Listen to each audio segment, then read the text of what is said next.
অনেকগুলো নাম আল্লাহ তাআলা বর্ণনা হয়েছে, তার ভিতরে একটা হলো শাকুর। আল্লাহ তাআলা একটা গুণবাচক নাম কি ভাই?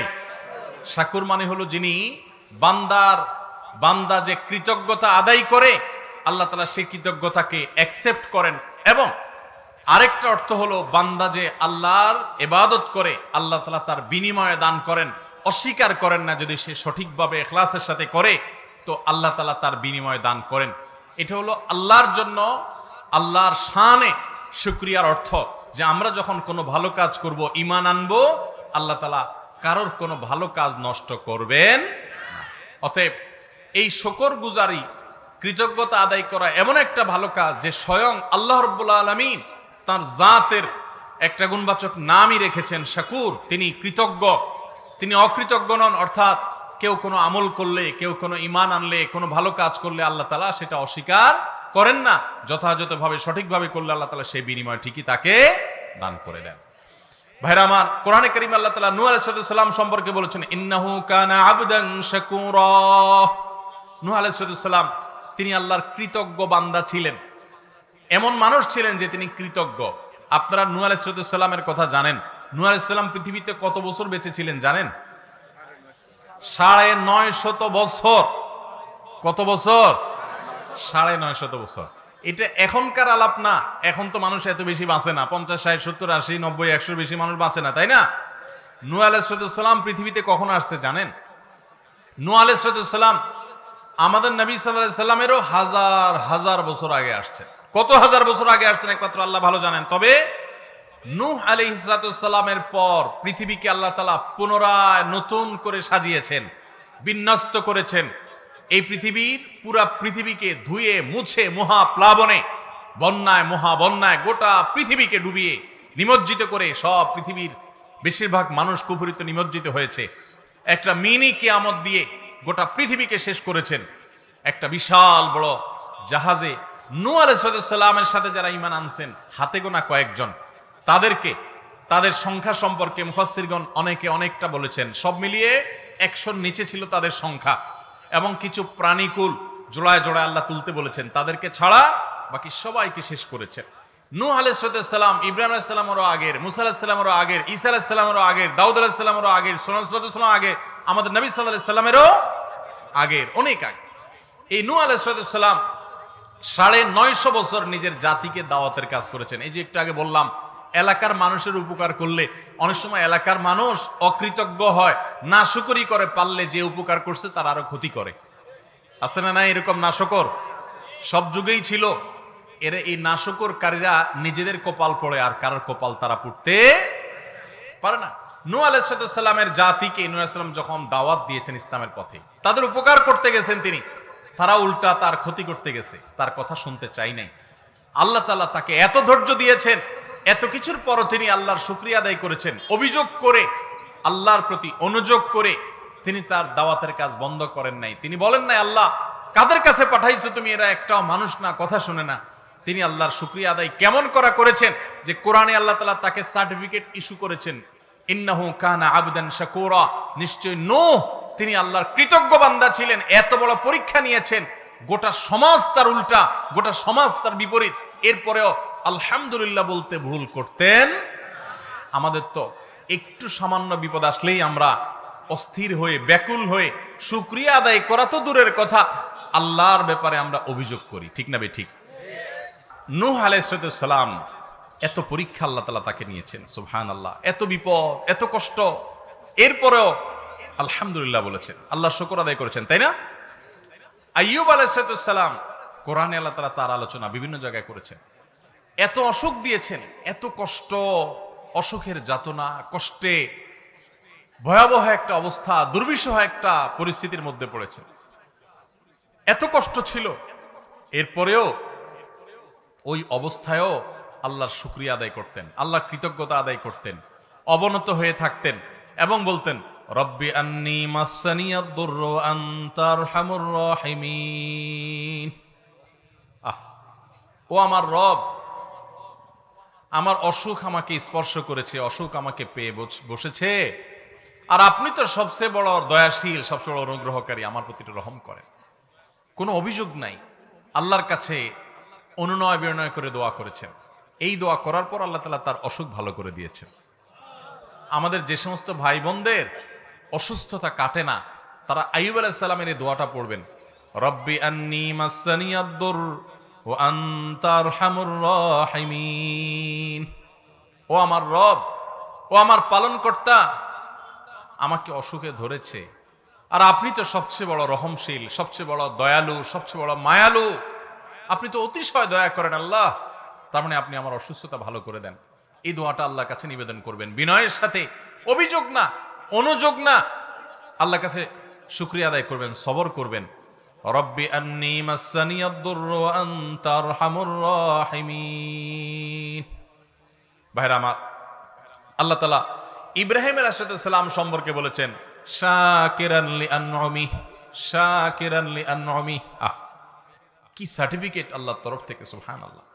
ইব্রাহিম আলাইহিস সালামের গোটা জীবনের দিকে যদি তাকান, কোরআন খোলেন শুরু থেকে শেষ পর্যন্ত, কোরআনের পাড়ায় পাড়ায়, কোরআনের সূরায় সূরায়, কোরআনের পাতায় পাতায়, কোরআনের পৃষ্ঠায় পৃষ্ঠায়, লাইনে লাইনে ইব্রাহিম আলাইহিস সালামের পরীক্ষার কথা আল্লাহ তাআলা কোরআনে কারীমে নিজেই বলেছেন, ওয়াইদ ইবতালা ইব্রাহিম রাব্বুহু বিকালিমাতিন ফাতাম্মাহুন।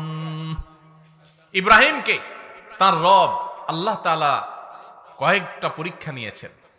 তোমরা স্মরণ করো সেই সময়ের কথা যে প্রত্যেকটা পরীক্ষায় তিনি উত্তীর্ণ হয়েছেন, একটা পরীক্ষায়ও ফেল। কি পরীক্ষা ভাই! মানব ইতিহাসে কারোর কাছ থেকে এত কঠিন পরীক্ষা নেওয়া হয় নাই যত কঠিন পরীক্ষা নেওয়া হয়েছে আল্লাহ নবী ইব্রাহিম আলাইহিস সালামের কাছ থেকে। একেবারে শুরুতেই পরীক্ষা। নিজে হলেন তাওহীদবাদী, বাবা হলেন মূর্তি পূজারী। আছে না নাই এরকম? যে এলাকার মানুষ মূর্তি পূজা করে, কবর আর মাজার পূজা করে, আপনি তাওহীদের কথা বলেন, আপনি একা, তাদের দল ভারী। আছে না নাই? ইব্রাহিম আলাইহিস সালামের জীবনে এই বিপদ ভয়াবহ আকার ধারণ করেছে এবং তাকে অগ্নিকুণ্ডে নিক্ষেপ করা হয়েছে, আগুন জ্বালিয়ে সেখানে ফেলে দেয়া হয়েছে। আল্লাহ তাআলা অলৌকিকভাবে বাঁচিয়েছেন। তাকে পাথর মেরে মেরে ফেলবে, নানাভাবে হত্যা করবে, হুমকি দেওয়া হয়েছে। শেষ পর্যন্ত নিজের জন্মভূমি, নিজের এলাকা, সেই ইরাকের সে অঞ্চল ছেড়ে তাকে চলে আসতে হয়েছে। এলাকায় থাকতেই পারেন নাই, ফিলিস্তিন বা মিশর হয়ে ফিলিস্তিন পর্যন্ত আসছেন। আল্লাহর আরেক পরীক্ষা, মাত্র ইসমাইল জন্মগ্রহণ করেছেন আলাইহিস সালাতু ওয়াস সালাম, আল্লাহর নির্দেশ হলো চলে যাও মক্কায়। খেয়াল করেন, ইব্রাহিম আলাইহিস সালামকে আল্লাহ তাআলা নির্দেশ করেছেন এই ছোট বাচ্চা, মা সহকারে, বাচ্চার মা হাজরা এবং ইসমাইল দুজন আলাইহিস সালাতু ওয়াস সালামকে মক্কার জনমানব শূন্য পাহাড়ি এলাকায় নিয়ে রেখে আসো। ওই পাহাড়ি এলাকায় আপনি যদি 2-4 জন বন্ধু নিয়েও হাঁটেন, আপনি ভয়ে ভড়কে যাবেন, কারণ আশেপাশে কোনো মানুষজন ছিল না, শুধু পাহাড়, নীরব নিস্তব্ধ পাহাড়, সেখানে রেখে আসতে বলছেন। ভাইরা আমার, কত কঠিন পরীক্ষা! আল্লাহর নির্দেশ পালন করার জন্য সেই ফিলিস্তিন থেকে মক্কায় নিয়ে আসলেন নিজের স্ত্রী আর ছোট দুধের বাচ্চাকে। যাদের আল্লাহ তাআলা দুধের বাচ্চা দিয়েছেন তারা জানেন সন্তানের মায়া কি জিনিস, তাই না? সন্তানের মায়া কি জিনিস। সন্তানটা ছাড়া একদিন বাইরে থাকতে পারেন না, অস্থির হয়ে যান, বাইরে গেলেই ভিডিও কল দেওয়া শুরু করেন দেখার জন্য। আর ইব্রাহিম আলাইহিস সালাম আল্লাহর নির্দেশ পালন করার জন্য ওই মা এবং সন্তানকে মক্কায় রেখে চলে গেলেন। চলে যাচ্ছেন, তখন হৃদয় ছিঁড়ে যাচ্ছে মায়ায়, কিন্তু আল্লাহর নির্দেশ, আল্লাহ কঠিন নির্দেশ করেছেন যে আল্লাহর কঠিন নির্দেশ তুমি পালন করতে পারো কিনা। আল্লাহ সে পরীক্ষা নিয়েছেন তার কাছ থেকে, তিনি পরীক্ষা উত্তীর্ণ হয়েছেন, আল্লাহ নির্দেশ পালন করে চলে আসছেন। কোনো মানুষ নাই, এই বাচ্চার মার খাবারের কি ব্যবস্থা হবে। আল্লাহ তাদেরকে মেরে ফেলেন নাই, মক্কা তাদের মাধ্যমে আবাদ হয়েছে। মক্কা, আজ যে মক্কা নগরীতে আমরা যাচ্ছি, সেটির প্রতিষ্ঠা এবং আবাদ হয়েছে তাদের মাধ্যমে। যাই হোক, আরেকটা পরীক্ষা আল্লাহ নিয়েছেন। এই ইসমাইল আবার যখন একটু বড় হলেন, আলাইহিস সালাম পুরা নবী হয়েছেন, তখন ইসমাইল তাকে স্বপ্নে যখন একটু কিশোর বয়সে আসছেন, বাপের সাথে কাজ করার যোগ্যতা হয়েছে, তখন আল্লাহ তাআলা ইব্রাহিম আসলামকে নির্দেশ করলেন স্বপ্নে নিজের ছেলেকে কোরবানি করার। কঠিন নির্দেশ, সে নির্দেশও পালন করার জন্য প্রস্তুত হয়ে চলে গেছেন, কিন্তু আল্লাহ তাআলা ছেলেকে জবে হইতে দেন নাই। আল্লাহ দরকার ছিল পরীক্ষা, আল্লাহ চেয়েছেন পরীক্ষা নিতে, পরীক্ষা হয়ে গেছে। ইব্রাহিম ইসলাম এত কঠিন পরীক্ষার মধ্যে সারাটা জীবন গেছে সংগ্রাম সংগ্রাম সংগ্রাম, কঠিন বিপদ আপদে।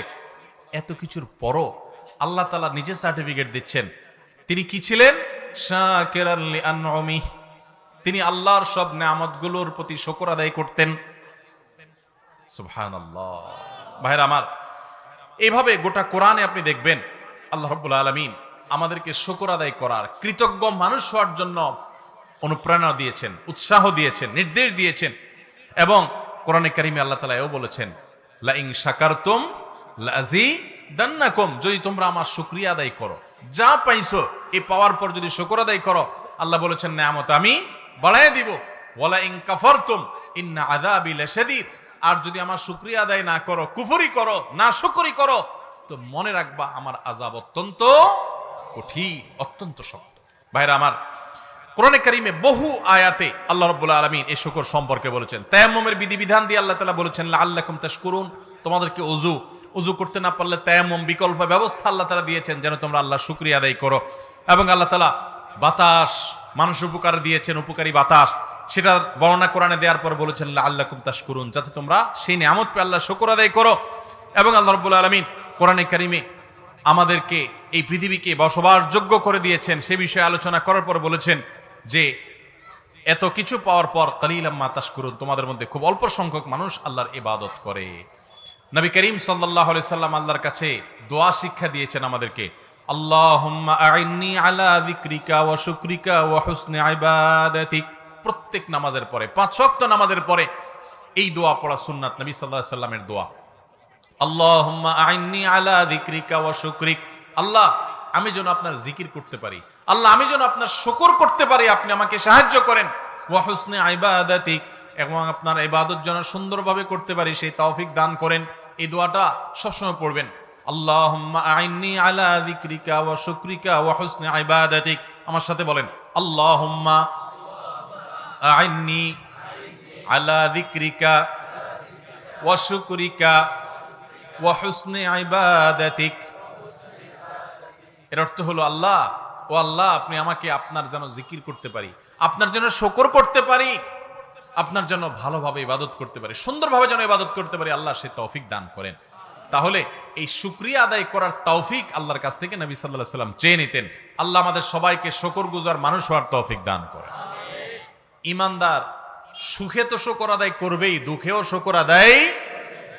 আমাদের চরিত্র হলো, সুখ যখন আল্লাহ তাআলা দেন তখন আমরা আল্লাহর শুকর আদায় না করে নিজের ক্রেডিট জাহির করি, নিজের কৃতিত্ব জাহির করি। আছে না নাই? একটা লোক অনেক কষ্ট করে কিছু টাকা পয়সা কামাই করছে, কিছু ঘরবাড়ি হইছে, কিছু জমি জমা হইছে, ব্যবসা বাণিজ্য হইছে, বিদেশ গেছেন, অনেকদিন বিদেশ করার পর অনেক কিছু করতে পারছেন।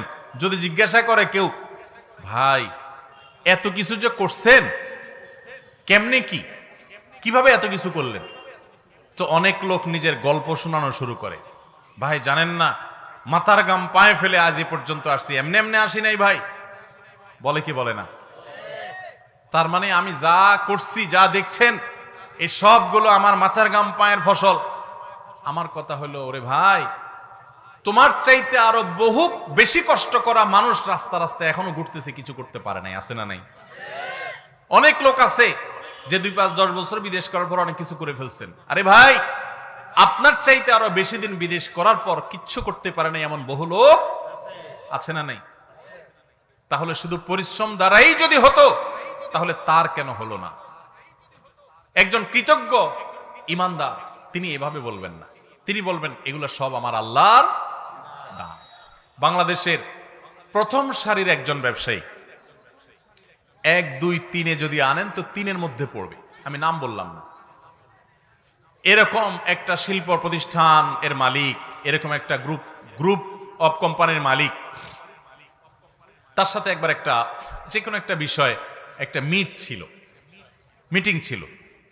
তো একান্ত আলাপচারিতায় আমার সাথে মিটিংয়ে যারা ছিলেন এর ভিতরে এক ভাই বললেন যে, আল্লাহ আপনাকে এত সম্পদ দিয়েছেন, শত শত হাজার হাজার কোটি টাকা, আপনার সারা দেশের ব্যবসার একটা বড় অংশ আপনি কন্ট্রোল করেন, বা আল্লাহ আপনাকে দিয়েছেন। এই যে এত বড় ব্যবসা, এত বিশাল পর্যায়ে আল্লাহ তাআলা আপনাকে ব্যবসা করার তৌফিক দিয়েছেন, আপনি একটু আমাকে হিস্ট্রিটা যদি বলেন, আমি সেটা রেকর্ড নিয়ে একটু বই করতে চাই, যাতে তরুণ যারা উদ্যোক্তা আছে তারা অনুপ্রেরণা পায়, তারা যেন শিখতে পারে যে কিভাবে ব্যবসা বাণিজ্য ডেভেলপ করবে, কিভাবে উদ্যোক্তা হিসাবে সাকসেস হবে। আপনার সাকসেস স্টোরি, আপনার সিক্রেটস গুলো একটু আমাদেরকে জানাবেন, তাহলে আমরা বই প্রকাশ করতে চাই। এটা আমার সাথে থাকা একজন আরেক গুরুত্বপূর্ণ ব্যক্তি তিনি বলেছেন। তো আমি তো হুজুর মানুষ, মাঝখানে বসে তাদের আলাপ শুনছি। আমি চিন্তা করলাম দেখি কি সিক্রেট, হাজার হাজার কোটি টাকার ব্যবসা বাণিজ্য, এত বড় বড় প্রতিষ্ঠান আল্লাহ তাআলা দিয়েছেন। তো এতগুলো প্রতিষ্ঠান আল্লাহ দিয়েছেন, এত টাকা পয়সা দিয়েছেন, নিশ্চয় মায়ের পেট থেকে এতগুলো নিয়ে আসেন না। মায়ের পেট থেকে তো দূরের কথা, ঢাকা শহরে এত টাকা নিয়ে আসেন নাই, কিন্তু আল্লাহ এখন এত কিছু দিয়েছেন। কি সিক্রেট এত অল্প সময়ের ব্যবধানে, মানে আরেক জেনারেশন পর্যন্ত যাওয়া লাগে নাই, নিজে আইসাই 20, 30, 40 বছরের মধ্যে ব্যবসা বাণিজ্য করে এত দূর এগিয়ে গেছেন, কি সিক্রেট? তো ওই ব্যবসায়ী ভদ্রলোক তিনি জবাবে মুস্কি হেসে দিয়ে বললেন, দেখেন সত্যি কথা বলতে কি, এই যা দেখছেন আমার চেষ্টা সাধনা ছিল, চেষ্টা তো কত মানুষই করে, মূলত আসল সিক্রেট হলো, আসল রহস্য হলো যে এই সব কিছু আল্লাহ তাআলা আমাকে অনুগ্রহ করে দিয়েছেন। আমি থ্যান্ডার্ড হয়ে গেলাম, শুনে অবাক হয়ে গেলাম। সুবহানাল্লাহ, এত বড় ব্যবসা প্রতিষ্ঠানের মালিক হওয়ার পরও আল্লাহর প্রতি এইভাবে কৃতজ্ঞতা আদায় করতে জানে, এটাও তো একটা ব্যাপার। হ্যাঁ, বিশাল বড় হসপিটালের মালিক, বিশাল বড় প্রতিষ্ঠানের মালিক, নিশ্চয়ই আল্লাহ তাআলা তাকে সেই শুকরিয়া আদায় করার মানসিকতাটা দিয়েছেন। অন্তত আমার সামনে তো তাই হয়েছে। তো এই যে ঘটনা, এই ঘটনা থেকে আমি পরে বিভিন্ন সময় একান্ত আলাপচারিতা আমি বলি, নাম উল্লেখ করা ছাড়া বলি যে আল্লাহ সুবহানাহু ওয়া তাআলা মানুষকে যা দেন, মানুষের সেখানে নিজের ক্রেডিটের জাহির করা, এটা হলো মূর্খতা, অজ্ঞানতা। মানুষ চেষ্টা করতেই পারে, কিন্তু দেওয়ার মালিক কে? আল্লাহ সুবহানাহু ওয়া তাআলা। আমার চাইতে বহু ভালো ছাত্র ছিল মাদ্রাসায়, কিন্তু দেখা যায় যে তার এত কাজ করার সুযোগ, তৌফিক হয় নাই। আমার যে তৌফিক হয়েছে, আমি ছাত্র জীবনে অনেক ভালো রেজাল্ট করেছি, অনেক ফলাফল করেছি, বোর্ড স্ট্যান্ড করেছি, হান করেছি, তান করেছি, বিদেশ গিয়েছি, শিখেছি, ট্রেনিং নিয়েছি। এসব গাল গল্প দিলে আমি বহুত লম্বা লম্বা গল্প দিতে পারি। সত্যিকারের গল্প হলো যে আমার রব আমার প্রতি অনুগ্রহ ভিক্ষা করেছে।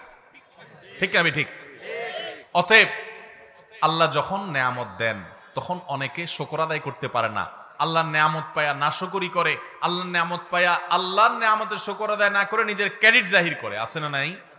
এটা ইমানদারের চরিত্র হতে, ইমানদারের গুরুত্বপূর্ণ একটা চরিত্র হলো সে আল্লাহর শুকরিয়া আদায় করবে, সে কৃতজ্ঞ থাকবে, সে বিনয়ী হবে, তার মাথা অবনত হবে, তার মাথা নিচের দিকে যাবে, তার মাথা উপর দিকে বুক ফুলে আসে অহংকার করবে না, সে বিনয়ী হবে। এবং আল্লাহ যা দিয়েছেন, তাহাজ্জুদ পড়ার যদি কখনো তৌফিক হয় তো অন্য আরেকজন শুয়ে আছে সেদিক তাকাবে না, তাকাবে এদিকে যে আল্লাহ আমাকে দয়া করেছেন, অনুগ্রহ করেছেন, আমাকে তৌফিক দিয়েছেন। আমি মাহফিলে আসতে পেরেছি, অনেকে আসতে পারেন নাই, আল্লাহ আমাকে দয়া করেছেন, এটা আমার ক্রেডিট না, এটা আল্লাহর দয়া, আল্লাহর অনুগ্রহ। আল্লাহর অনুগ্রহের শুকরিয়া আদায় করলে, নেয়ামতের শুকরিয়া আদায় করলে বান্দার মধ্যে অহংকার থাকে না। অহংকারী মানুষকে পৃথিবীতে কেউ দেখতে পারে, প্রত্যেকটা মানুষ অহংকারীকে ঘৃণা করে। অতএব আল্লাহর প্রতি আমরা শুকর আদায় করবো তো ইনশাআল্লাহ। সুসময়ে শুকর আদায় আমরা অনেকে করি না, আবার অনেকে আসি সুসময়ে তো শুকর আদায় করি না, দুঃসময়েও শুকর আদায় করি না, দুঃসময়ে বরং আরো অভিযোগ করি, চিন্তা করি যে আমি শুকর আদায় করব কি নিয়ে। অনেকের ধরেন কারোর অসুখ আছে, হয়তো কোনো বিপদ আপদ আছে, হয়তো কোনো পেরেশানি আছে। এই পেরেশানির সময়, বিপদ আপদের সময় ওনাকে যদি জিজ্ঞাসা করেন ভাই কেমন আছেন, তো কি বলে? মনে করেন খুব বিপদ আপদে আছে, খুব ঝামেলা যাচ্ছে, মুসিবত আছে, পেরেশানি আছে, অসুখ বিসুখ আছে, যদি জিজ্ঞাসা করেন ভাই কেমন আছেন, কি বলবে? কোন মতে আছি। আর কি বলবে? আর কয়া লাভ নাই। আর কি বলবে? আর কেমন থাকবো, কেমন আছি দেখতেই তো আছেন। এরকম নানান কথা না বলি আমরা? আহা, এটা ইমানদারের কথা না ভাই, এটা ইমানদারের কথা না। এখন আপনি বলবেন হুজুর এটা কোনো কথা, বেচারা বিপদে আছে সেটা বলতে পারবে না? হ্যাঁ, বিপদের কথা বলবেন মালিকের কাছে। বিপদের কথা কার কাছে বলবেন? জায়গা মতো বলবেন। আরে গোলামদের কাছে বিপদের কথা বলে লাভটা কি? গোলামদের কাছে বিপদের কথা বলে লাভ আছে? বিপদের কথা বলতে হবে কার কাছে? আল্লাহর কাছে। দুই হাত তুলে চোখের পানি দিয়ে বুকটা ভাসিয়ে দিবেন, ভিজিয়ে ফেলবেন, বিপদের কথা আল্লাহকে শোনাবেন। বিশ্বাস করেন, মানুষের কাছে বিপদের কথা বললে বিপদ কমবে না, বরং বিপদ আরো কিরকম বাড়বে আমি বলি, কারোর কাছে নিজের কষ্টের কথা বললে মানুষের মন শান্তি পায় না, মন আরো অস্থির হয়। আমি আমি অর্থের কষ্টে আছি, আমি একজনকে বললাম ভাই অর্থের কষ্টে আছি, তার কাছে আমি ছোট হলাম না বড় হলাম? কারোর কাছে ছোট হইতে কারোর ভালো লাগে? কিন্তু আপনি যদি জায়গা মতো বলেন, মালিকের কাছে চোখের পানি ফেলে বলেন, আল্লাহ আমি অনেক কষ্টে আছি মালিক, আপনি জানেন সবকিছু, আল্লাহ আপনি আমার প্রতি রহম করেন, আল্লাহ আপনি আমাকে ভিক্ষা দান করেন, আল্লাহ আপনি আমাকে অনুগ্রহ করেন। আপনি যদি আল্লাহর কাছে চোখের পানি ফেলে নিজের কষ্টের কথা বলেন, ভোর রাতে উঠে তাহাজ্জুদের সময় আল্লাহর কম করে বলছি, তালতলার ভাইয়েরা, কসবার ভাইয়েরা, আল্লাহর শপথ করে বলছি, আল্লাহর কাছে যদি বলতে পারেন, দেখবেন সাথে সাথে বলে শেষ করবেন, চোখের পানি ফেলে একটু সেজদায় গিয়ে একটু দোয়া ভালো করে একটু কাঁদতে কাঁদতে বলেন, যেমনে পারেন নিজের ভাষা একটু আল্লাহর কাছে খুলে বলেন। বলার পর দেখবেন নিজের মনটা অনেক হালকা হয়ে গেছে। যাদের জীবনে এই অভিজ্ঞতা নাই, সালহাতু সঙ্গে বুদি দিল খারাস আজমুদে এক জামানা খাকে বাস, বহুকাল পাথর হয়েছিলে, কিছু সময় একটু মাটি হয়ে দেখো ভাই, একটু মাটি হয়ে দেখো, একটু মাটি হয়ে দেখো, আল্লাহর কাছে একটু বিনম্র হয়ে দেখো, আল্লাহর কাছে একটু ছোট হয়ে দেখো, একটু চোখের পানি ফেলো ভাই, একদিন একটু ভোর রাতে উঠো। ও যুবক ভাই আমার, তাহাজ্জুদ পড়ে একটু দুহাত তুলে আধা ঘন্টা ধরে একটু কাঁদো আল্লাহর কাছে, আল্লাহ আমার চাকরি হচ্ছে না, দাঁড়ে দাঁড়ে ঘুরছি, আল্লাহ হচ্ছে না, তোমার কাছে অসম্ভব বলতে কিচ্ছু নেই, তুমি যদি জীবনের শেষ মুহূর্ত পর্যন্ত চাকরি না দাও, তোমার ব্যাপারে আমার কোনো অভিযোগ নাই মালিক, কিন্তু আমি তোমার কাছে রহমত চাই, দয়া চাই, অনুগ্রহ চাই। আল্লাহ আমাকে অমুক কষ্ট দিয়েছে, আমি কারোর কাছে শোনাতে চাই না, আল্লাহ তোমার কাছে বলে রাখলাম, তুমি আমার মনকে শান্তি দাও। ভাইরা, আল্লাহর কাছে এভাবে যদি খুলে খুলে কথা বলেন না, আপনি দেখবেন কথা বলার পর আপনার মনটা হালকা হয়ে গেছে, অনেক শান্তি লাগছে, দেখবেন অনেক বেশি ভরসা পাবেন, অনেক বেশি আস্থা পাবেন। আল্লাহর শপথ করে বলছি, পরীক্ষা হলেও, পরীক্ষা করে হলেও আল্লাহর কাছে নিজের অভিযোগগুলো বলার অভ্যাস গড়ে তোলেন, চেষ্টা করেন। তাহাজ্জুদে পড়ে, তাহাজ্জুদে উঠতে পারেন না, দিনের বেলায় রাতের বেলা 2 রাকাত নফল নামাজ পড়ে কোন একটা কোনায় দাঁড়িয়ে বসে দুহাত তুলে আল্লাহর কাছে একটু চোখের পানি ফেলেন, একটু চাইতে থাকেন, মুখে কিচ্ছু বলতে পারেন না, দরকার নাই, শুধু চোখের পানি ফেলেন আর মনের ভাষায় কথা বলেন। আল্লাহ তাআলা আলিমুম বিযাতি সুদূর, অন্তরে মানুষ কি বলে সেটাও আল্লাহ জানেন। শুধু চোখের পানি ফেলে আল্লাহর কাছে অভিযোগগুলো বলেন, ইনশাআল্লাহ আপনার মন হালকা হবে। আমরা কি করি, বিপদ আসলে অভিযোগের কথা মানুষকে শুনাই, মানুষকে শুনাই, মানুষকে শুনাই আমরা নাশুকুরি করি। যদি জিজ্ঞাসা করে কেমন আছেন, ভাই কেমন আর থাকবো, দেখেন না কেমন আছি, কি চলতেছে দেখতেছেন না, আমরা নাশুকুরি করি। এ নাশুকুরি করলে পরেশানি কমবে না, পরেশানি আরো বাড়বে, আর আল্লাহ তাআলার নাশুকুরির কারণে আমি গুনাহগার হব। এখন আপনি বলতে পারেন, হুজুর আমি কষ্টে আছি, তো আমি বলবো না যে হ্যাঁ ভাই আমি কষ্টে আছি।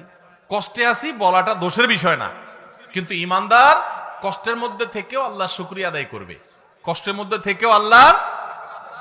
এখন কেউ বলতে পারে এটা কেমন কথা বললেন ভাই, কষ্টের মধ্যে থেকে শুকর আদায় করবে কেমনে? একজন মনে করেন মোটরসাইকেল অ্যাক্সিডেন্ট করছে, বাইক অ্যাক্সিডেন্ট করছে, অ্যাক্সিডেন্ট করে বেচারার পা ভেঙে গেছে, হাত ভেঙে গেছে। এখন সে আল্লাহর কাছে কি বলে শুকর আদায় করবে যে আল্লাহ আমার ট্যাঙ্কটা ভাঙা দিছো, তোমার শুকরিয়া? এই সে কোন যুক্তিতে শুকর আদায় করবে? এই যে একটু আগে বললাম যে বিপদেও আল্লাহর শুকর আদায় করতে হবে, তো এখন বেচারা কোন যুক্তিতে শুকর আদায় করবে? যুক্তি শুনেন, যুক্তি হলো এই যে লোকটা বাইক অ্যাক্সিডেন্ট করেছে, তার হয়তো একটা হাত বা একটা পাও ভাঙছে বা অন্য কোনো ক্ষতি হয়েছে, ধরেন একটা পাও কেটেই ফেলে দিতে হয়েছে বা পড়ে গেছে, আলাদা হয়ে গেছে, আল্লাহ না করুক, এরকম কারো হলো, সে যে যুক্তিতে শুকর আদায় করবে সেটা হলো যে আল্লাহ তাআলা এই বাইক অ্যাক্সিডেন্টে আমার মৃত্যু দিতে পারতেন, পারতেন কি পারতেন না? অনেক মানুষ বাইক অ্যাক্সিডেন্টে মৃত্যুবরণ করে, অনেকের মৃত্যুও হয় না, এমন ভাবে পঙ্গু হয়ে যায়, এমন ভাবে ইনজুর্ড হয়ে যায়, আহত হয়ে যায় যে মাসকে মাস আইসিইউতে থাকার পর সেন্স আসে না, মরেও না বাঁচেও না। হয় কি হয় না? তো আল্লাহ রাব্বুল আলামিন আমাকে সেই অবস্থা দেন নাই, তার চাইতে আমি বহুগুণ ভালো আছি। অন্তত সেই দিকে তাকিয়ে ইমানদার বলবে আলহামদুলিল্লাহ, আমার একটা পাও ভাঙছে, আল্লাহ আমাকে তো জীবিত রাখছেন, আমার একটা পাও ভাঙছে, আর একটা পাও তো আল্লাহ ভালো রেখেছেন, আমার এই বিপদটা হয়েছে, অমুকটা তো হয় নাই। এরকম যখন চিন্তা করবেন তখন নগদ একটা লাভ হবে কি জানেন? একেবারে নগদ লাভ হবে। ওই কষ্ট যেটা আপনার হচ্ছে, আপনার পাও ভাঙলো, আপনার যে পেরেশানি, এই পেরেশানিতে সাথে সাথে একটা মানসিক প্রশান্তি পাবেন, কারণ আপনি নিজেকে এর চাইতে কঠিন পরিস্থিতির সাথে কম্পেয়ার এবং তুলনা করেছেন। তুলনা করার সঙ্গে সঙ্গে আপনার মনের ভিতরে প্রশান্তি অনুভব করবেন, আলহামদুলিল্লাহ আমি তো প্রাণে বেঁচে আছি। আমি তো অনেককে জানি যে সে অ্যাক্সিডেন্টে গিয়ে সে ব্রেইনে আঘাতপ্রাপ্ত হয়ে সেন্সলেস হয়ে সে আইসিইউতে সে মাসকে মাস বছরকে বছর ভুগতেছে, বিছানায় সারা জীবনের জন্য শুয়ে গেছে, আর সে মৃত্যু পর্যন্ত উঠতে পারবে না, এভাবে তার বাকি জীবন কাটাতে হবে। আমি তার তুলনায় আল্লাহ অনেক ভালো রেখেছেন, যে পাও ভাঙছে 1-2 মাস পর ইনশাআল্লাহ ঠিক হয়ে যাবে, হয়তো কিছু পয়সা খরচ হবে, এর চাইতে বেশি পয়সাও তো খরচ হতে পারতো, আল্লাহ তাআলা আমাকে সেই তুলনায় তো ভালো রেখেছেন। এই কথা চিন্তা করে শুকর আদায় করবেন, এর নাম হলো ঈমানদার। আল্লাহ তাআলা আমাদের সবাইকে সুখে দুঃখে সর্বাবস্থায় আলহামদুলিল্লাহ বলার তৌফিক দান করুন। আমার কাছে অনেক মানুষ আসে অফিসে, আয়সা বলে, হুজুর আমার বিপদের কোনো শেষ নাই, কোনো শেষ নাই। অনেক সময় মহিলারা আসেন, এসে বলেন, ভাই একদিক থেকে তো মানুষ একটু সুখে থাকে, আমার স্বামীটাও মানুষ না, কষ্ট দেয়, শাশুড়িও অনবরত আমাকে কষ্ট দেয়, দুঃখ দেয়, আমি বাপের বাড়িতে গেলে বাপের বাড়িতে আমাকে কটু কথা শোনায়, মন্দ কথা শোনায়, তারা আমার দোষ দেয়, তারা পরিস্থিতিটা বোঝার চেষ্টা করে না। হুজুর এমন মহিলাও আমার কাছে ফোন করেছে, বলেছে, হুজুর স্বামীটা তো অমানুষ, নিজের পেটের সন্তানগুলো বড় হওয়ার পর বাপের মতো তারাও অমানুষ হয়ে গেছে, আমাকে চিনেও না। আমি সেই সমস্ত বোনকে বলি যে আপনার স্বামী, ছেলে মেয়ে, বাপ মা সবাই অমানুষ, সবাই আপনার প্রতি জুলুম করছে, সবাই কষ্ট দিচ্ছে, আমি মেনে নিলাম। এই সকল কষ্টের বিনিময়ে যদি আল্লাহ তাআলা আপনাকে জান্নাত দেওয়ার সিদ্ধান্ত নেন, যে আমারে বান্দিকে আমি স্বামীকে দিয়ে কষ্ট দিব, খানায় কষ্ট দিব, অসুখ দিয়ে কষ্ট দিব, নানা রকম বিপদ দিব, এই বিপদগুলার কি একসময় শেষ আছে না নাই? শেষ আছে। আর কিছু না হোক মরলে তো শেষ হয়ে যাবে। মরার পরে কি স্বামী কষ্ট দিতে পারবে, শাশুড়ি কষ্ট দিতে পারবে? কে কষ্ট দিতে পারবে না। আপনার যত কষ্টই হোক এই কষ্টের একটা এন্ডিং আছে না নাই? একটা এন্ডিং আছে, একটা শেষ আছে।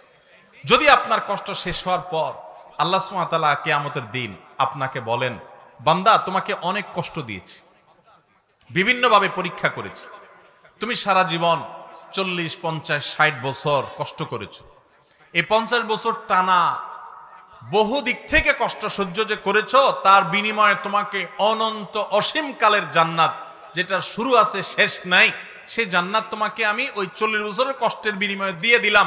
তাহলে এই ডিলিংসটা, এই আল্লাহর সাথে এই ডিলটা, আল্লাহর সাথে এই লেনদেনটা, এই বিনিময়টা, এই কম্পেয়ারটা, দুনিয়ার কষ্টের বিনিময়ে আখিরাতে অনন্ত অসীমকালে জান্নাত যদি আল্লাহ দেন, তাহলে সেটা লাভজনক না লস? লাভ না? তো ঈমানদার যখন এভাবে দেখবেন, তখন তার ওই দুঃখের মধ্যে থেকেও সুখের হাসি হাসতে ইচ্ছা করবে, সুযোগ তৈরি হবে। আল্লাহ ঈমানদারকে এত বেশি সমৃদ্ধ করেছেন। নবী সাল্লাল্লাহু আলাইহি ওয়াসাল্লাম বলেছেন, আজাবান লি আমরিল মুমিন, ঈমানদারের পুরো বিষয়টাই তো পিকুলিয়ার, অদ্ভুত, আশ্চর্যজনক। কিরকম? ইন্না আমরাহু কুল্লাহু খায়র, ঈমানদারের পুরো জীবনটা, পুরো লাইফটাই তো কল্যাণই কল্যাণ। ঈমানদার হলো হাতির মতো। হাতি, বাংলা একটা কথা আছে না, হাতি বাঁচলেও লাখ মরলেও লাখ, এটা কথা বলে না? ঈমানদার হলো সেরকম, যে ঈমানদার তার কোনো ক্ষতি নাই যদি সে সঠিক সিদ্ধান্তটা গ্রহণ করতে পারে, ঠিক মতো যদি স্টিয়ারিং হুইলটা ধরে রাখতে পারে, তার লসের কোনো সম্ভাবনা নাই। নবী সাল্লাল্লাহু আলাইহি ওয়াসাল্লাম বলেছেন, ইন আসাবাহু খায়রুন, ঈমানদারকে আল্লাহ যদি সুখ দেয়, শান্তি দেয়, টাকা পয়সা দেয়, সম্পদ দেয়, রোগবালাই মুক্তি করে দেয়, ভালো স্বামী, ভালো স্ত্রী, ভালো জীবন সঙ্গী, সঙ্গিনী, সন্তান সবকিছু দেয়, ভালো কিছু যদি ঈমানদার পায়, তাহলে সে একদিকে তো ভালো কিছু পাইলো, পাইয়া আবার সাথে সাথে বললো এগুলো আমার কোনো ক্রেডিট কৃতিত্ব না, এগুলো সব আল্লাহর দান। সে যদি অন্তরের গভীর থেকে আল্লাহকে শুকরিয়া জানায় বলে, আলহামদুলিল্লাহ, আমাকে যা দিয়েছেন সব আল্লাহ দিয়েছেন, আমি শুকরিয়া আল্লাহর করলাম, এরকম যদি সে করে, সুবহানাল্লাহ, তাহলে একদিকে সে সুখ ভোগ করলো, আবার সে শুকর আদায় করলো, শুকর আদায় করার কারণে জান্নাতের সুখ তার দাঁড়ায় গেল। তাহলে লাভই লাভ। এবার বলবেন, তাহলে দুঃখ হলে লাভ কেমনে হয় দেখান দেখি। যখন ঈমানদারের দুঃখ হয়, কষ্ট হয়, বিপদ হয়, তখন সে সবর করে, ধৈর্য ধারণ করে, আল্লাহর ফয়সালাকে মেনে নেয়। এই সবর করার বিনিময়ে আল্লাহ তাআলা জান্নাত দিবেন তাকে। আস-সাবরু সাওয়াবুহু আল জান্নাহ, ইন্নামা ইউওয়াফাস সাবিরুনা আজরাহুম বিগাইরি হিসাব। আপনারা কি জানেন কিয়ামতের ময়দানে কোন ইমানদারকে, কোন মানুষকে আল্লাহ তাআলা কোন হিসাব করে বিনিময় দিবেন না, বিনা হিসাবে দিবেন, যে হিসাব নিকাশ নাই, বিনা হিসাবে ঢেলে দিবেন আল্লাহ তাআলা কাকে জানেন? একমাত্র ব্যক্তি সবরকারী। কোন ব্যক্তি? যে অসুখে সবর করেছে, বিপদ আপদে সবর করেছে, মানুষের কটুকতায় সবর করেছে, অসুখ বিসুখে সবর করেছে, মুসিবতে সবর করেছে, ধৈর্যের পাহাড় হয়েছে, ধৈর্য ধারণ করেছে, সবর করে ঢোক গিলেছে, সবর করে নিজেকে নিয়ন্ত্রণ করেছে, কোনো কষ্টে হাহুতাশ করে নাই, নাশুকুরি করে নাই, আল্লাহর কুফরি করে নাই, গালিগালাজ করে নাই, মুখ খারাপ করে নাই, ভাঙচুর করে নাই, নিজেকে নিয়ন্ত্রণ করতে পারছে, ধৈর্য ধারণ করতে পারছে, ধৈর্যের ঢোক গিলতে পারছে যে ব্যক্তি, এই ব্যক্তি সম্পর্কে আল্লাহ বলেছেন ইন্নামা ইউওয়াফাস সাবিরুনা আজরাহুম বিগাইরি হিসাব। সবরকারীদের বিনিময় আল্লাহ রাব্বুল আলামিন কিয়ামতের ময়দানে কোনো হিসাব নিকেশ করা ছাড়া, তুমি নামাজ কয় ওয়াক্ত পড়ছো, রোজার কতগুলোর সওয়াব পাবা, সুবহানাল্লাহ কতবার পড়ছো, আলহামদুলিল্লাহ কতবার পড়ছো, কয়বার কোরআন খতম দিছো, কয়বার কি ভালো কাজ করছো, এই সমস্ত হিসাব নিকেশ নাই বান্দা। তুমি সারা জীবন সবর করেছো, সব ক্ষেত্রে সবর করেছো, আজকে তোমার দেওয়ার ক্ষেত্রে কোনো হিসাব নিকেশ নাই, বিনা হিসাবে আল্লাহ তাআলা ঢাইলা দিবেন। সবুরে মেওয়া ফলে, সবুরে মেওয়া ফলে। মেওয়া মানে বুঝেন? মেওয়া মানে ফল। সবর যখন মানুষ করে একটা সময় আল্লাহ তাআলা ফল দেন। ভাইরা আমার, পৃথিবীতে একটি মানুষ, ভালো করে শুনে রাখেন, পৃথিবীতে একটি মানুষ দেখাতে পারবেন না যে সবর করে সে ক্ষতিগ্রস্ত হয়েছে। আপনি বলবেন দুনিয়াতে সে বহুত সবর করছে, যতই সবর করছে মানুষ তার উপর আরো চাপায়া পড়ছে। আমি বলবো যদি সে আল্লাহর জন্য সবর করে থাকে তো হাতির মতো মরলেও লাগ, বাঁচলেও লাগ, তার এই সবরের বিনিময়ে আল্লাহ তাআলা দিবেন না দিবেন না? দিবেন। আর বেশিরভাগ ব্যক্তি সবরের ফলাফল দুনিয়াতেই দেখে যায় ভাইরা আমার। আর যে সবর করে না, আপনার ধরেন একটা অসুখ বিসুখ হয়েছে, আপনি এখন গালিগালাজ করলেন, হ্যাঁ, আপনার একটা বিপদ হয়েছে, আপনি আল্লাহকে, ফেরেশতাদেরকে, আশপাশে মানুষদেরকে গালিগালাজ করলেন, মুখ খারাপ করলেন, ভাঙচুর করলেন, তাতে কি আপনার বিপদটা দূর হয়ে যাবে? আমার কথা কি বুঝতেছেন? কোন একটা পেরেশানি আসলো, ভাঙচুর করলেন, অস্থির হয়ে গেলেন, জামা কাপড় ছিঁড়লেন। অনেকে আছে নিজের আত্মীয় স্বজন মারা গেলে ধৈর্য ধারণ করতে পারে না। আমি নিজে কানে শুনেছি এরকম অনেকে, নিজের নাতি মারা গেছে, ছেলেটা মারা গেছে, তো বলে আজরায়েলে কি চোখ খাইছে, আর মানুষ দেখলো না, আমার নাতিটারানি দেখলো, একটা মাত্র দিছে আল্লাহ তাআলা, বংশের মধ্যে ওইটাই আল্লাহ তাআলা নিয়ে গেল। এরকম অনেকে বলে, কি বলে না? কুফরি, ঈমান চলে যাওয়ার মতো কথা। আল্লাহ রাব্বুল আলামিন দিয়াও পরীক্ষা করেন, নিয়াও পরীক্ষা করেন। দেওয়ার পরও মনটাকে ছোট করে আল্লাহর দিকে শুকরিয়া আদায় করে নিজে অবনত থাকা, এটা হলো পরীক্ষা জেতার পথ। আর আল্লাহ যখন নিয়ে যান তখন সবর করে ঢোক গিলতে পারা, এটা হলো সবর। আল্লাহ আমাদের সবাইকে তৌফিক দান করুন। আমরা সবর সবাই করি, কখন করি? মনে করেন মসজিদ থেকে বাইরে দেখেন জুতাটা নাই, মোবাইলটা ভুলে উজুখানায় থুয়া মসজিদে ঢুকছেন, এসে দেখেন মাত্র নামাজ পড়ে আসছেন, টুপিটা মাত্র খুলছেন, এখন দেখেন মোবাইলটা নাই, জুতাটা নাই। এবার চোরের মা বাপ, 14 গোষ্ঠী, চাচা চাচি, নানা দাদা যা আছে একটা একটা করে লিস্ট তালিকা ধরে গালিগালাজ করলেন।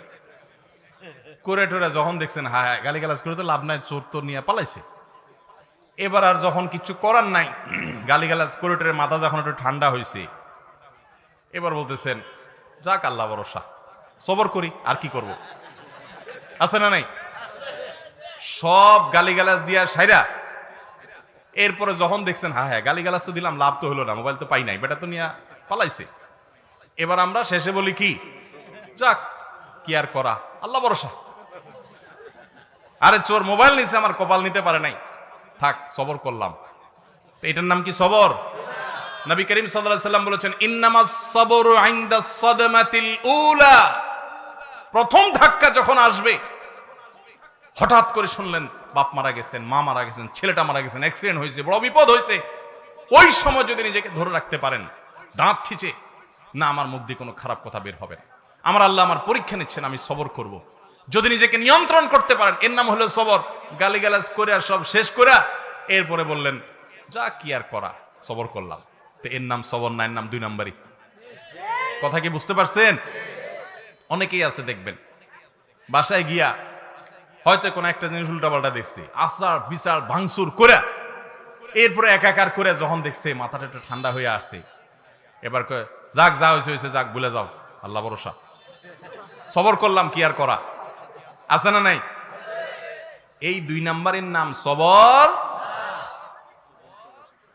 আল্লাহ তাআলা আমাদের সবাইকে সবর করার তৌফিক দান করুক। সবরের ওয়াজ করা যত সোজা, সবর করা কিন্তু এত বসাই দিলে আপনিও বহুত কথা বলতে পারবেন, কিন্তু ওই ঠেলায় যখন পড়বেন, বিপদে যখন পড়বেন, কঠিন পরিস্থিতির মুখে দাঁড়িয়ে বিপদের মধ্যেও হাসতে পারা, এটা খুব সহজ কথা না ভাই। শত শতবার কোরআন খতম দেওয়া সহজ, হাজার হাজার রাকাত নফল নামাজ পড়া সহজ, শত শতবার দিন নফল রোজা রাখা সহজ, হাজার হাজার লক্ষ লক্ষ কোটি কোটি টাকা দান করাও সহজ। মহা কঠিন সময়ে নিজেকে নিয়ন্ত্রণ করে সবর করতে পারা, এটা এত সহজ। ও আরশে আজিমের মালিক, আপনি আমাকে, আমার ভাই বোনদেরকে, আমাদের সবাইকে আল্লাহ আপনি সবর করার তৌফিক দান করেন, সবরকারীদের কাতারে শামিল করে দেন মালিক, ধৈর্যের পাহাড় হওয়ার তৌফিক দান করেন। আমি জীবনে কিছু সবরকারী মানুষ দেখেছি, কিছু মানুষ দেখেছি। আমেরিকাতে এক আল্লাহর বান্দি বাংলাদেশি এই কিছুদিন আগে মারা গেছেন। ওনার অনেক কথা শুনেছি অন্যদের কাছে, এবং বিভিন্ন সময় বিভিন্ন ডোনেশন করতেন, বিভিন্ন বিষয়ে যোগাযোগ করতেন। এত বিপদ আপদের মধ্য দিয়ে একটা মানুষের জীবন পার হইতে পারে, যেটা কল্পনা করলেও আমরা কল্পনা আনতে পারবো না যে বিপদ আপদ কত ভাবে হতে পারে। শুরুতেই স্বামীর অমানুষ, তালাক দিয়ে দিয়েছে, এরপর সারাটা জীবন ভুগছেন ক্যান্সারের মতো রোগে, সেটাতেও পা কেটে ফেলে দিতে হয়েছে, এরপরে একটা একটা করে কয়েকটা অঙ্গ কেটে ফেলে দিতে হয়েছে, বিছানার শয্যাশায়ী। এরপরও আল্লাহর বান্দের মুখে কখনো অভিযোগ ছিল না। তিনি বলতেন, আমার মালিক আমার উপর খুশি আছে কিনা, আমার টেনশন সেটা, হাত যাক, পাও যাক, মাথা যাক, শরীর যাক, জীবন যাক, এটা আমার ইস্যু না। যত কষ্ট হয় আপনারা আমার জন্য দোয়া করবেন, আমি যেন সবরটা করতে পারি। আহ, ঈর্ষা হয়। আমি চিন্তা করলাম, সুবহানাল্লাহ, অনেক লম্বা লম্বা ওয়াজ তো করা অনেক সহজ, এই মহিলার মতো এরকম সবরের পাহাড় হতে পারা তো কঠিন কাজ। আল্লাহর কত প্রিয় বান্দি হলে আল্লাহ তাকে এতটুকু তৌফিক দিয়েছেন। কোরআনে কারিমে আল্লাহ রাব্বুল আলামিন আল্লাহর কাছে সবর চাওয়ার শিক্ষা পর্যন্ত আমাদেরকে দিয়েছেন। আল্লাহ আমাদের সবাইকে সেরকম সবর করার তৌফিক দান করুন। আমাদের সবরের অবস্থা কি জানেন?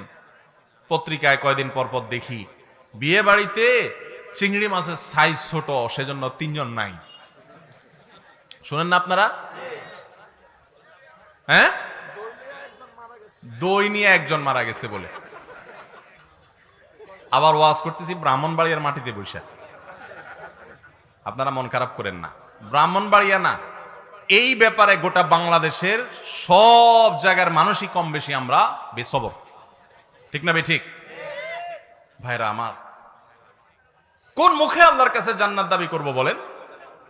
নবীদেরকে জীবন্ত করাত দিয়ে টুকরা করে ফেলা হয়েছে, আগুনে নিক্ষেপ করে ফেলে দেওয়া হয়েছে, একটার পর একটা ভয়াবহ পরীক্ষা নেওয়া হয়েছে। আল্লাহর নবী হওয়ার পর, আল্লাহর রাসূল হওয়ার পর তিলে তিলে তিলে তিলে আল্লাহ তাআলা তাদের পরীক্ষা নিয়েছেন, কষ্ট দিয়েছেন। শুধু তাদের নয়, নবী সাল্লাল্লাহু আলাইহি ওয়াসাল্লাম বলেছেন, ইন্নাল্লাহা ইযা আহাব্বা কওমান ইবতালাহুম, আল্লাহ যখন কোন জাতিকে, কোন সম্প্রদায়কে, কিছু মানুষকে যখন আল্লাহ বড় বেশি ভালোবাসেন, তখন আল্লাহ তাদের পরীক্ষা করেন, তাদের বিপদ দেন, মুসিবত দেন, একটার পর একটা, একটার পর একটা মুসিবত দিতে থাকেন, আল্লাহ পরীক্ষা করেন, আল্লাহ বান্দার ঈমানকে পরখ করেন।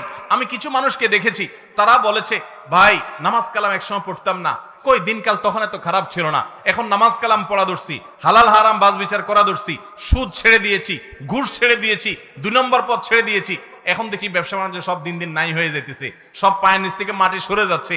আমি বললাম যে এটাই হলো আল্লাহর পরীক্ষা। আল্লাহর দিকে যখন আসে কেউ, আল্লাহর দিকে আগায়, সে কি আসলেই আগাচ্ছে কিনা, সে কতটা পিওর, তার ভিতর থেকে সে অগ্রসর হয়েছে কিনা, আল্লাহ তাআলা ধাক্কা দিয়ে পরীক্ষা করেন।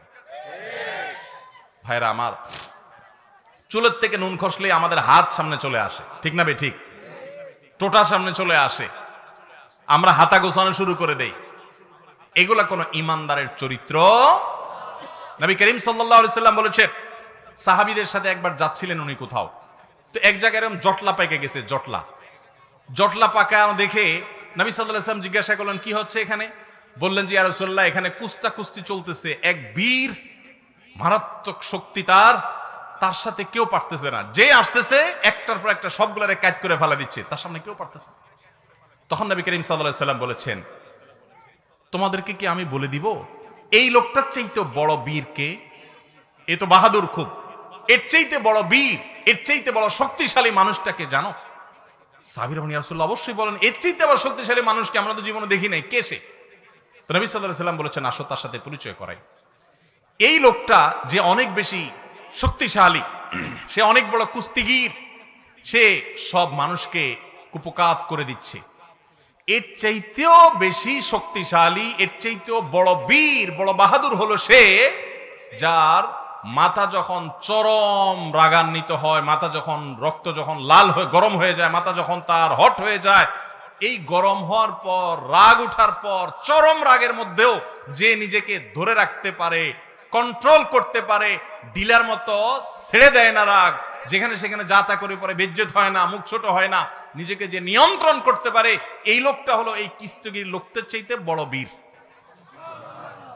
ভাইরা আমার, অনেক লোক আছে দেখবেন রাগের সময় ডাইরেক্ট হয়ে যায়, আছে না? ডাইরেক্ট হওয়া বুঝেন কি? মুখ দিয়ে যা আসে তা ছেড়ে দিস, হাত দিয়ে যা আছে ভেঙে ছেড়ে দিছে। এরপর জিজ্ঞেস করেন, ভাই এটা কোনো কাজ করলেন? মাথা যখন ঠান্ডা হয় তখন যদি জিজ্ঞেস করে, ভাই এটা কোনো কাজ করলেন? পাপের বয়সে লোকটা গায়ে হাত দিলেন, এভাবে মুখ খারাপ করলেন, আপনি এটা শিক্ষিত মানুষ ভাই, এভাবে আপনি এই জিনিসটা ভাঙচুর করলেন, জিনিসটা কি ধরছিল ভাই? যখন জিজ্ঞেস করবেন তখন কি বলবে? আর এসব বলুন, আমার মাথা ঠিক আছিল না। তো মাথা ঠিক না থাকলে তার নাম কি?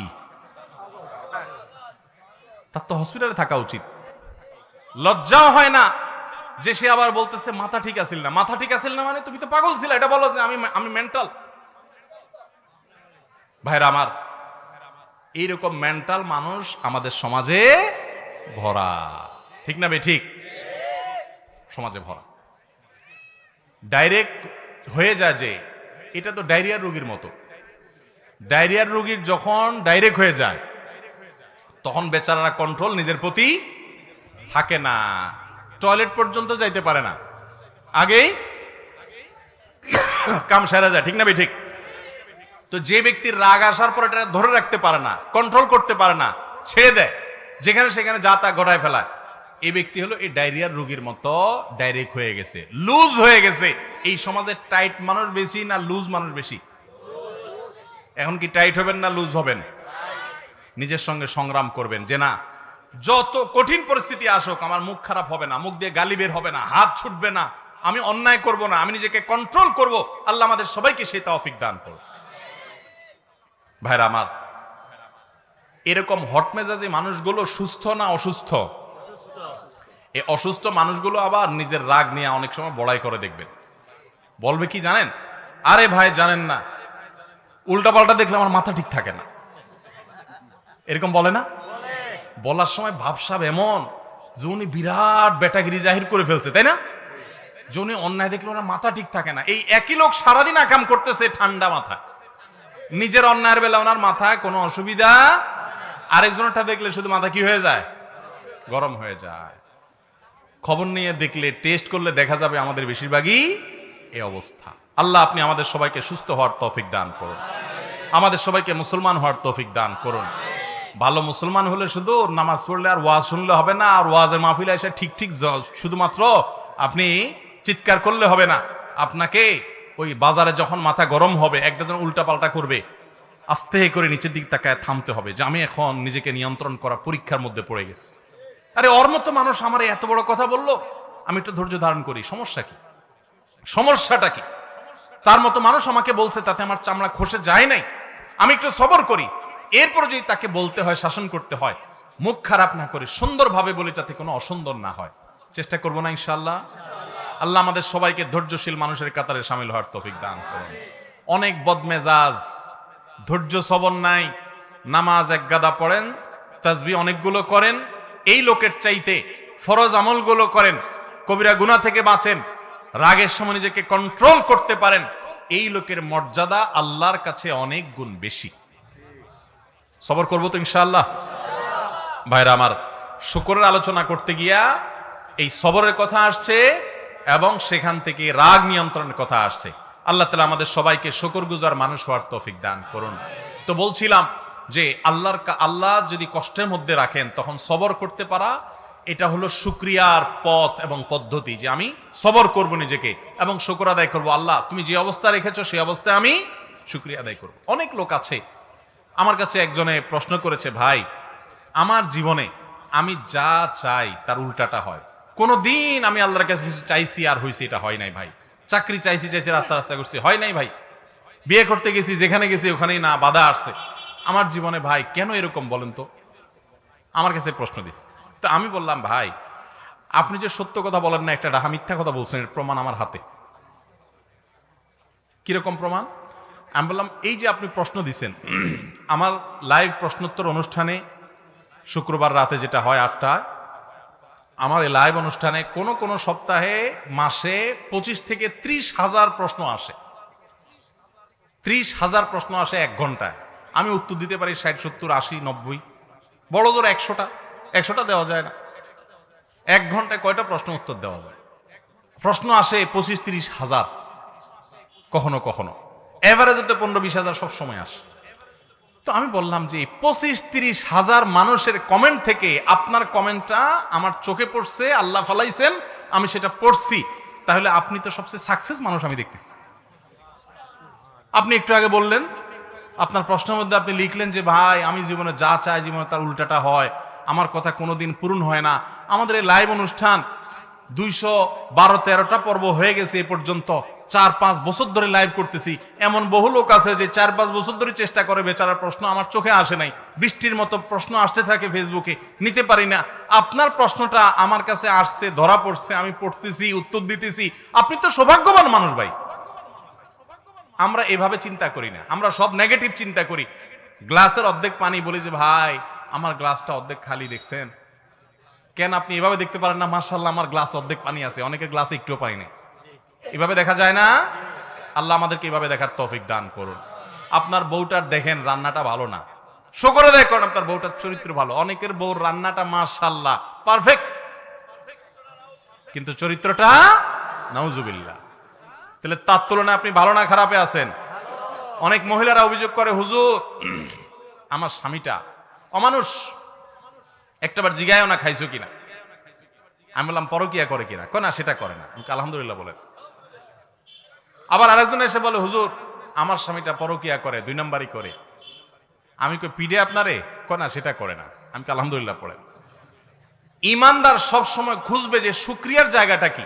আপনার ঘরে ঢুকছেন, ঢুকে দেখছেন হায় হায় চোর বেটা ঢুকে টাকা পয়সা সোনা গয়না মোবাইল সব নিয়ে গেছে।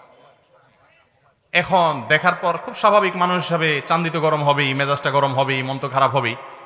কিন্তু আপনি বুদ্ধিমান মানুষ হলে চিন্তা করবেন, আল্লাহ খাটটা নিতে পারেনি, আলমারিটা রয়ে গেছে, হ্যাঁ শোকেসটা নাড়তে পারে না, নাড়তে পারলে এটাও নিয়ে যেত, হ্যাঁ ফ্রিজটা নিতে পারে না, যাক আজকে যদি আগুন লাগতো তো এগুলো তো পুরো ছাই হয়ে যেত। আলহামদুলিল্লাহ সেই বিপদটা আমার হয় নাই। এখন আপনি বলবেন তাহলে আগুন লাগলে কি বলবো? আগুন লাগলে তখন বলবেন আল্লাহ যাক আমি তো বাঁচছি। কত মানুষ বাড়িতে ঘুমেছিল, আগুন লেগে বাড়িও পড়ে ছাই, সেও ছাই হয়ে গেছে, আছে না নাই? তো আল্লাহ তো আমাকে ভালো রেখেছেন। ইমানদার সব সময় পজিটিভ পয়েন্ট খুঁজবে, খুঁজে আল্লাহ শুকর আদায় করবে। শুকর আদায় করলে আল্লাহর কোনো ঠেকা পড়ে না যে আপনার শুকর আদায় করলে আল্লাহ কোনো লাভ। আপনি শুকর আদায় করলে আপনি সুখে থাকবেন। কিভাবে সুখে থাকবেন? আপনার একটা বিপদের পর আপনি যদি হালকা হয়ে যান তাহলে আপনি নির্ভর হয়ে যাবেন, আপনার পেরেশানি কমে যাবে। আল্লাহ আমাদের সবাইকে শুকরিয়া আদায় করার তৌফিক দান। তাহলে আমরা আল্লাহ শুকর আদায় করবো তো ইনশাআল্লাহ। শুকর 3 ভাবে করব। কয় ভাবে? নাম্বার 1, মুখ দিয়া শুকর আদায় করা। মুখ দিয়া, সেটা কি? আলহামদুলিল্লাহ। মুখে কি বলা? আলহামদুলিল্লাহ। আল্লাহ তোমার শুকর আদায় করতেছ, আল্লাহ তোমার শুকর আদায় করতেছ। আল্লাহ তাআলার কাছে আল্লাহর প্রিয় বান্দারা দোয়া চাইতেন, রব্বি আউজিআনি আন আশকুরা নিআমাতাকাল্লাতী আনআমতা আলাইয়া ওয়া আলা ওয়ালিদাইহি। আল্লাহ আমার প্রতি আমার মার প্রতি তুমি যে অনুগ্রহ করেছো, আল্লাহ সেই অনুগ্রহের শুকর আদায় করার তৌফিকও তুমি দিও। আল্লাহ তোমার জন্য শুকর আদায় করতে পারি, না শুকর যেন না হই। ভাইরা আমার, শুকর আদায় করার জন্য এক নম্বর পদ্ধতি হলো মুখ দিয়া বলবো কি আলহামদুলিল্লাহ, আলহামদুলিল্লাহ রাব্বিল আলামিন। মুখ দিয়া বলবো আল্লাহ শুকর, আল্লাহ শুকর। এটা একটা। দ্বিতীয়ত শুকরিয়া হবে অন্তর দ্বারা। কৃতজ্ঞতা, আসল কৃতজ্ঞতা হবে কি দিয়া? অন্তর থেকে। আল্লাহ যা দিয়েছে এটার উপর আপনি হ্যাপি থাকবেন, সুখে থাকবেন। আপনি সুখী হওয়ার মূল চাবিকাঠিটাই এই জায়গাটাতে, যে আপনি মনের দিক থেকে সুখে থাকবেন। এই জন্য নবী সাল্লাল্লাহু আলাইহি ওয়াসাল্লাম বলেছেন, লাইসাল গিনা বিকাসরাতিল আরদ ওয়ালাকিন্নাল গিনা গিনান নাফস। অনেক সম্পদের মালিক হওয়ার নাম ধনী হওয়া নয়। প্রকৃত ধনী হলো যে ব্যক্তির মন বড়, অল্প পায়াও সে নিজেকে অনেক সুখী মনে করে, সে আল্লাহ শুকর আদায় করে, ব্রড চিন্তা করে, সে তার চাইতে কষ্টে থাকা মানুষের সাথে তুলনা করে নিজেকে সুখী মনে করে। এই লোকটা হলো আসল ধনী। যার অনেক আছে কিন্তু এরপরও নাই নাই করে, খাই খাই করে, এই লোক দেখতে ধনী হলে কি আসলে ফকির। এই ফকির দেখবেন এখন ঘরে ঘরে, জনে জনে, আছে না নাই? 4 তলা বিল্ডিং করার পর ছাদে উঠলে দেখবেন রড বাইর করে দিয়ে দিচ্ছে, আছে না নাই? এটা হলো 5 তলার ফকির। ভালো বলছেন, আপনার পুরস্কার দেওয়া উচিত। 4 তলা করার পরে ধরেন পারমিশন 4 তলারই আছে, আর করার পারমিশন নাই, এরপরও দেখবেন উপরে ছাদে উঠে রড বাইর করে দিয়ে দিচ্ছে, মানে জোড়া দিয়ে আরো 1 তলা। তাহলে এই ফকির হলো 5 তলার ফকির। 4 তলা আছে, 5ম তলার ফকির। আরে অনেক লোক আছে রিক্সা চালা এসা কুড়ের ঘরে শুইয়া একটু পান্তা ভাত, ডাল আর কাঁচামরিচ দিয়ে ডুলে খেয়া মনের ভেতর থেকে বলতেছে শুকর আলহামদুলিল্লাহ, পেট ভরে গেছে আল্লাহ, সে শুকর আদায় করে ঘুম দিয়ে দিছে। এই লোক, নবী সাল্লাল্লাহু আলাইহি সাল্লাম বলছেন, এই লোক হলো ধনী, যে নিজেকে অভাবী মনে। একজন আসা, আমি প্রায় সময় দেখি যুবকরা বলে, হুজুর একটু দোয়া করবেন, বেশি কিছু চাই না হুজুর, এই আল্লাহ তাআলা লাখ 5 টাকা দিয়ে দিলে আমি আর কিছু চাই না, একটা বাইক কিনবো, এলাকায় একটু ভাবসাব দরকার আছে, ছোটখাটো একটা দোকান টোকান দিব, আর বাকি কিছু টাকা থাকবে একটু চা পানি খাবো, ঘুরবো গাড়বো, জামা কাপড় কিনবো, একটা ভালো মোবাইল থাকবে, কোন রকম। হুজুর আমি আল্লাহ কিছু আর চাই না, 5 লাখই চাই শুধু। আছে না না এরকম অনেক যুবক? এই যুবক নির্বোধ। তোমারে আল্লাহ 5 লাখ দিয়া দিল, দিয়া 10 লাখের অভাব ধরাই দিল, এটা কি লাভের? নাকি আল্লাহ 2 লাখ দিল, অভাব 1 টাকারও দিল না? কোনটা লাভের? 2 লাখেরটা লাভের না? তুমি আল্লাহর সাথে পাল্লা দিয়া তো গোল্লায় যাবা। 5 লাখ আর 10 লাখ এরকম নাচাইয়া বুদ্ধিমান মানুষের কাজ হলো আল্লাহুম্মা ইন্নী আসআলুকাল আফিয়া, আল্লাহ আপনার কাছে আমি শান্তি চাই, সুখ চাই। সেটা আপনি কি 10 লাখ দিয়ে দিবেন না কোনো টাকা ছাড়া দিবেন সেটা আপনি জানেন। আমি কি চাই? সুখ চাই। আল্লাহ আমাদেরকে সঠিকভাবে দোয়া করার তৌফিক দান করুন। তাহলে ভাইরা, সম্পদ অর্জন করার নাম ধনী হওয়া নয়। ধনী হওয়া হলো মনের দিক থেকে নিজেকে কি মনে করার নাম? সুখী মনে করার নাম, যে আমি যেহালে আছি এভাবে সুখী। তাহলে ভাইরা আমার, আল্লাহর কাছে আমরা শুকরগুজার মানুষ হওয়ার জন্য এই মনের দিক থেকে ধনী হওয়া শিখতে হবে।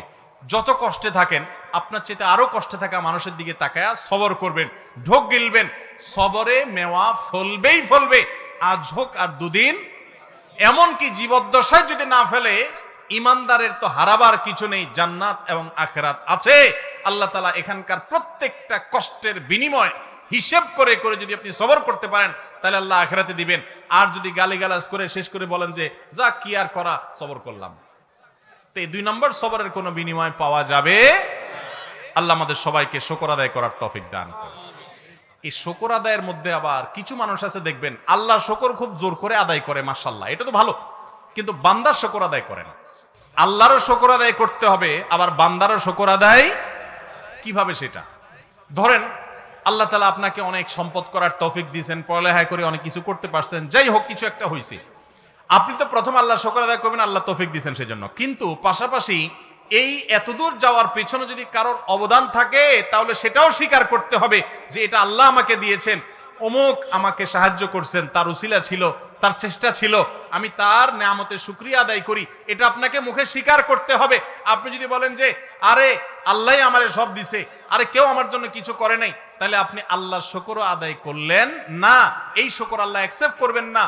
মান লাম ইয়াশকুরিন নাস লাম ইয়াশকুরিল্লাহ, যে মানুষের শুকরিয়া আদায় করে না, সে আল্লাহরও শুকরিয়া আদায় তাহলে শুধু আল্লাহ শুকর আদায় করলে হবে না, বান্দারও শুকর আদায় করতে চেষ্টা করবো তো ইনশাআল্লাহ। আল্লাহ আমাদের সবাইকে তৌফিক দান করুন। আল্লাহরও শুকর আদায় করব, বান্দারও শুকর আদায় করব। ঠিক আছে তো ইনশাআল্লাহ? তাহলে আজকে থেকে সবর করব, রাগ নিয়ন্ত্রণ করব, কন্ট্রোল শিখব, সেই সাথে আল্লাহ তাআলা যে অবস্থা রাখেন সে অবস্থায় মন খুলে প্রাণ খুলে বলবো আলহামদুলিল্লাহ, বলবো তো ইনশাআল্লাহ। আল্লাহ আমাদের সবাইকে তৌফিক দান করুন। আর যে উপকার করেছে, যে কিছু দিয়েছে, তার শুকরিয়া আদায় করতে ভুলবো না। সব সময় মন খুলে প্রাণ খুলে শুকরিয়া আদায় করবো যে এটা আপনার অবদান, আপনি সাহায্য করেছেন, অমুকে আমাকে এটা দিয়েছেন। মন খুলে এটা স্বীকৃতি দিতে হবে। বহু লোক আছে, ওই যে বললাম, আল্লাহ শুকর খুব বেশি বেশি আদায় করে, মাগার বান্দার কোনো শুকরিয়া আদায়, আল্লাহর শুকর আদায় করতে হবে। বান্দার নেয়ামতের বা বান্দা আপনার জন্য কিছু করলে, অবদান রাখলে সেটারও শুকরিয়া আদায় করতে হবে। চেষ্টা করবো তো আমরা সবাই? না শুকরি করবেন, আল্লাহ তাআলা নেয়ামত ছিনিয়ে নিয়ে যাবেন। সেটা কি আমরা কেউ চাই? অতএব আমরা না শুকরি করব না ইনশাআল্লাহ। আল্লাহ আমাকে, আপনাকে, আমাদের সবাইকে আমলের তৌফিক দান করুন। সবাই আমল করবেন তো ইনশাআল্লাহ? জি, জাযাকুমুল্লাহ খাইর ওয়া আখিরু দাওয়ানা আলহামদুলিল্লাহি রাব্বিল আলামিন।